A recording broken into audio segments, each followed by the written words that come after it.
Ugh, holy. It's not so bad. Smells like discipline.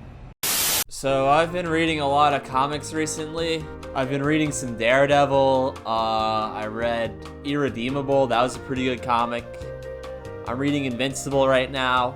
One of my favorite comic book characters has to be Batman. I like Batman, and I like Batman characters. Batman probably has like the best roster out of any superhero, I'm not gonna lie. It's a pretty stacked roster. With that being said, I'm not the biggest fan of Harley Quinn. Margot Robbie bending over twerking cannot save this character for me, I'm sorry. Harley Quinn is originally a character that appeared in the Batman animated show. They created her because they realized that Joker's thing with Batman was really gay, so they gave him a girlfriend. You knew this was going to happen sooner or later. Me stuck deep inside you. If anyone wants to fact check me on that herself, her character used to be Joker's emotionally manipulated henchwoman that he would like emotionally manipulate and abuse, like he threw her out a window. Oh, come on, Puddin'. Don't you want to rev up your Harley? Vroom, vroom.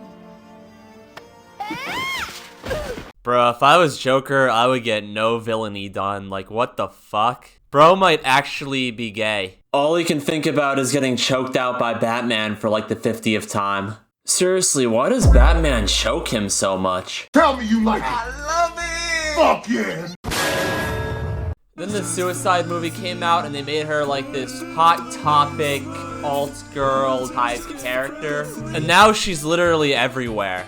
She has more on-screen appearances in Batman media than like all the other characters combined. In the last decade, we've gotten 4 live-action movies where Harley Quinn is a main character, and we haven't even gotten Robin yet. That's insane.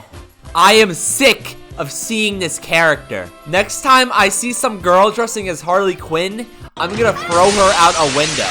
Overall, she went from a pretty layered character into this one-note Deadpool ripoff.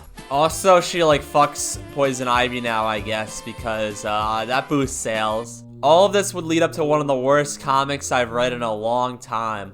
Harley Quinn, Fartacular, silent but deadly. Calling all sickos, this one is for you. I've been holding in the very worst bits of bubble guts for the last 32 years, and it's all been leading up to this epic expulsion.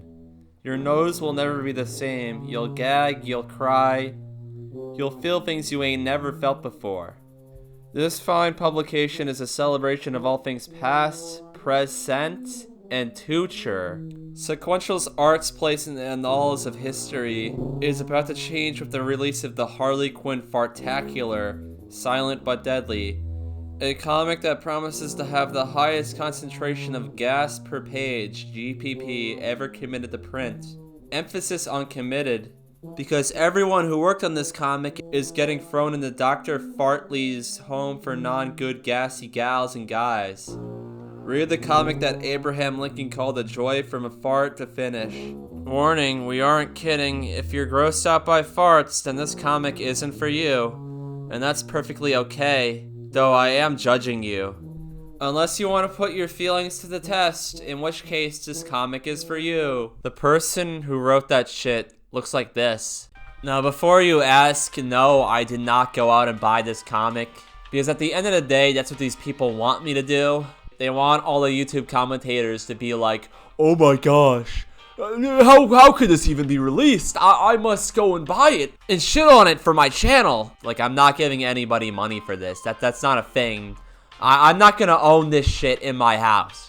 Okay, so the plot is basically that Harley Quinn is with Poison Ivy, and then Poison Ivy accidentally farts, and then Harley Quinn starts gooning out about her fart, which makes Poison Ivy angry with Harley. So Harley Quinn then goes on an adventure to steal a poem by James Joyce, Irish author James Joyce. But then it turns out that the poem is cursed because James Joyce is a fart fetishist. That part's actually real apparently, which I could have gone my whole life without knowing that, but okay. So anyway, she has to fight this Dutch woman that has fart powers. But she can't stop farting herself, so she recruits Plastic Man, and she wears Plastic Man as a suit so that Plastic Man can contain her farts, and then Plastic Man sniffs her farts. And all this is to smash the patriarchy and stick it to the white people,